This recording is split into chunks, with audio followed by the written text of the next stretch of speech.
आज यहां से एक नई सीरीज की शुरुआत हो रही है। हम क्या करने वाले हैं कि अलग अलग फील्ड्स में अलग अलग लोगों ने जो भी कुछ एक्स्ट्रा ऑर्डिनरी अचीव किया है, उनकी कुछ कोटेशंस हैं। उन कोटेशंस के थ्रू हम उनकी थॉट प्रोसेस को समझने की कोशिश करेंगे कि वो किस तरीके से सोचते थे, ऐसा क्या था उनकी सोच में जिसकी वजह से वो कुछ एक्स्ट्रा ऑर्डिनरी अचीव कर पाए।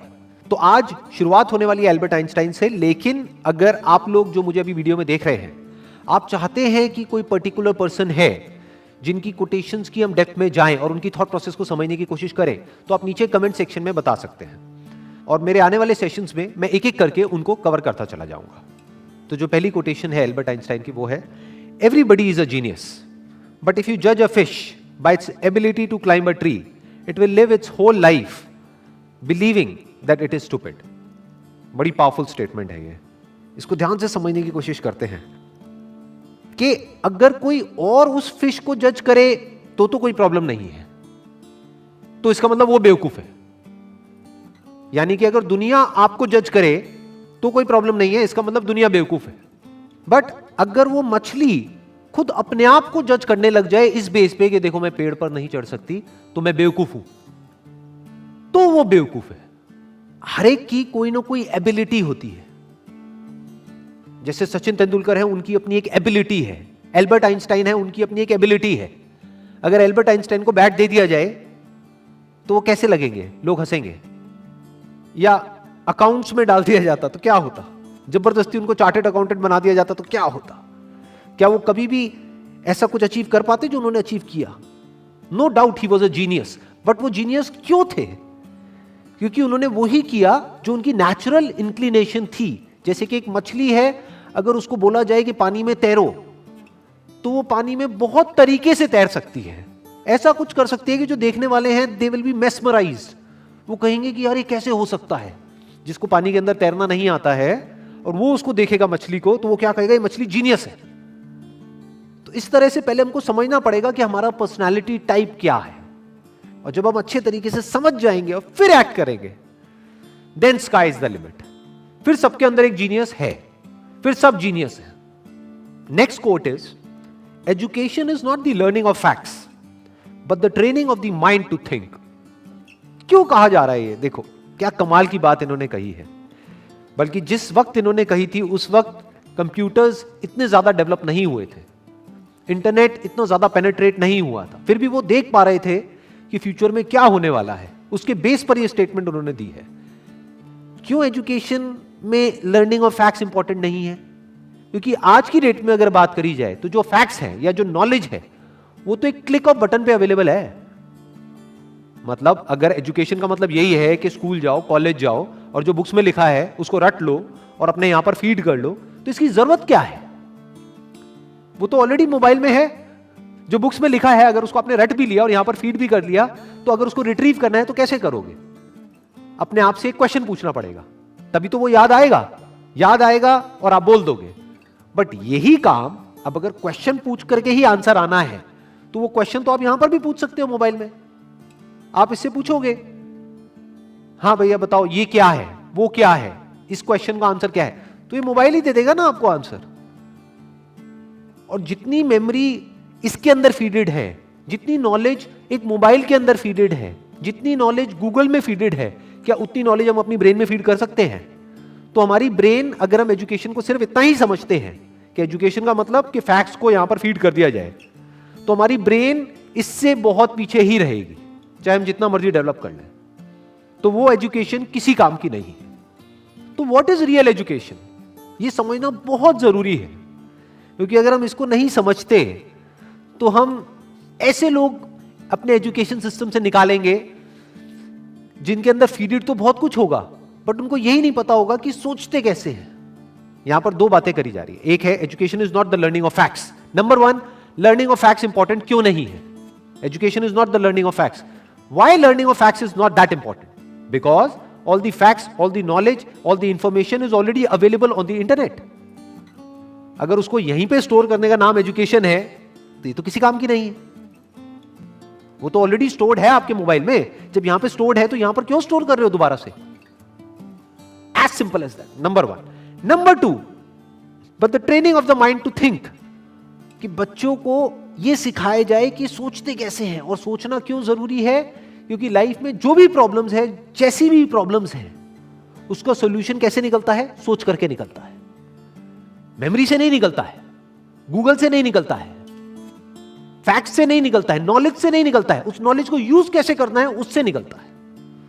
अगर मेमोरी से या बुक्स से सॉल्यूशन निकलता तब तो कोई प्रॉब्लम ही नहीं थी।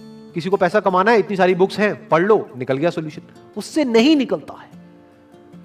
इंफॉर्मेशन से सॉल्यूशन नहीं निकलता है, उस इंफॉर्मेशन को यूज किस तरीके से करना है उससे सॉल्यूशन निकलता है।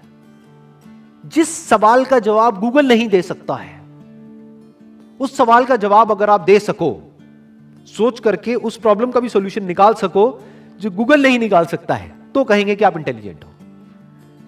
यह इंटेलिजेंस डेवलप करने का काम होना चाहिए एजुकेशन सिस्टम का। This is real education. Next quote is, the true sign of intelligence is not knowledge but imagination. Knowledge के बेस पे जो पास्ट में हो चुका है उसको हम रिपीट तो कर सकते हैं, लेकिन कुछ भी नया क्रिएट नहीं कर सकते जब तक कि इमेजिनेशन ना हो। यानी पहले हम कुछ इमेजिन करें, फिर नॉलेज को यूज करें तो ठीक है, बट अगर सिर्फ नॉलेज के बेस पर हम सोचें कि कुछ भी नया डिस्कवर हो सकता है, इम्पॉसिबल। नॉलेज के बेस पर हम गोल गोल गोल गोल एक पैटर्न में घूम सकते हैं कि जो हो चुका है उसको रिपीट कर सकते हैं। फॉर एग्जाम्पल, यहां पर एक बल्ब है, तो इस बल्ब को बनाने की एक नॉलेज है हमारे पास में, तो उस नॉलेज से क्या हो सकता है, और बल्ब्स बन सकते हैं। एक फैक्ट्री बन सकती है, उस फैक्ट्री में और बल्ब्स को प्रोड्यूस किया जा सकता है। और एक ऐसा भी टाइम था जब कोई बल्ब नहीं था, देयर वाज नो बल्ब। तो बल्ब कहां से आया? क्या नॉलेज से आया? जो भी ह्यूमैनिटी की नॉलेज थी हजारों साल की, क्या वहां से आया वो बल्ब? बल्ब कहां से आया? इमेजिनेशन से आया। किसी ना किसी ने सोचा, यानी वो बल्ब कहीं नहीं था, किसी बुक में नहीं था, इस दुनिया में नहीं था, कहीं नहीं था, किसी के माइंड में था। उसने सोचा कि अच्छा ऐसा भी कुछ हो सकता है, और उसके ऊपर काम करना शुरू कर दिया। तो क्या हुआ? वो इमेजिनेशन रियलिटी बन गई। इनफैक्ट अगर हम अपने आसपास में देखें, इस दुनिया में कुछ भी, एक सुई से लेकर के एक एरोप्लेन तक, सब कुछ आज रियलिटी है। आज वो नॉलेज के फ्रेमवर्क में है। आज हमारे पास में नॉलेज है कि सुई कैसे बनानी है, एरोप्लेन कैसे बनाना है।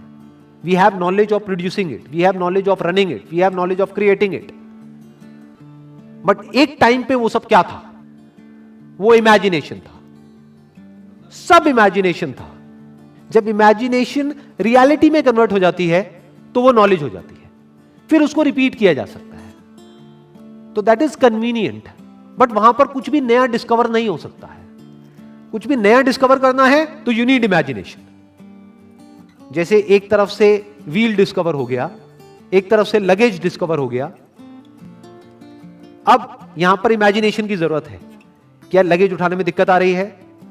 व्हील है, व्हील लेकिन बड़ा है, तो अगर इस व्हील को छोटा कर दिया जाए और उस लगेज के नीचे फिट कर दिया जाए तो क्या होगा? ये इमेजिनेशन है। This is the difference between imagination and reality. यानी कि अगर इसको हम अपनी लाइफ से रिलेट करें तो जो भी हमारी जो करंट सिचुएशन है या जो भी कुछ आज तक हमारे साथ में हुआ है, वो सब क्या है? नॉलेज है, फैक्ट्स है। हो सकता है वो फैक्ट्स या जो हमारी रियलिटी है वो ये कह रही है कि हम लाइफ में कुछ कर ही नहीं सकते, बट इमेजिनेशन यहां पर क्या कर सकती है? इमेजिनेशन यहां पर अगर हमारे अंदर है तो हम इमेजिन कर सकते हैं कि फ्यूचर में इस रियलिटी को बदला जा सकता है। हम अपने लिए एक नया फ्यूचर इमेजिन कर सकते हैं based upon the resources that we have, based upon the knowledge that we have. उस नॉलेज को, उस इंफॉर्मेशन को, उन रिसोर्सेज को यूज करके हम अपनी इमेजिनेशन को सच कर सकते हैं। तो इसलिए कहा जा रहा है कि इमेजिनेशन इज रियल इंटेलिजेंस, क्योंकि नॉलेज को तो एक रोबोट भी रिपीट कर सकता है। तो रोबोट को हम आर्टिफिशियल इंटेलिजेंस तो कह सकते हैं, रियल इंटेलिजेंस नहीं कह सकते। यानी कि कोई प्रोडक्ट है वो बनाना है, तो वो तो मशीन्स भी क्रिएट कर सकती है और करती ही है। एक रोबोट भी बना सकता है, लेकिन कुछ ऐसा है जो रोबोट नहीं कर सकता, जो हम ही कर सकते हैं। That is real intelligence, that is human intelligence. तो ये कुछ कोटेशंस थी एल्बर्ट आइंस्टाइन की, जिसको आज हमने डीपली समझने की कोशिश करी है। अगर इसके अलावा आप चाहते हैं कि कोई और पर्सन भी है जिन्होंने कुछ एक्स्ट्राऑर्डिनरी अचीव किया है किसी भी फील्ड में, और उनकी भी कोटेशंस की हम डेप्थ में जाएं, तो आप नीचे कमेंट सेक्शन में बता सकते हैं। तो मेरे आने वाले सेशंस में मैं एक एक करके उनको कवर करता चला जाऊंगा। Wish you all the very best. Thank you so much.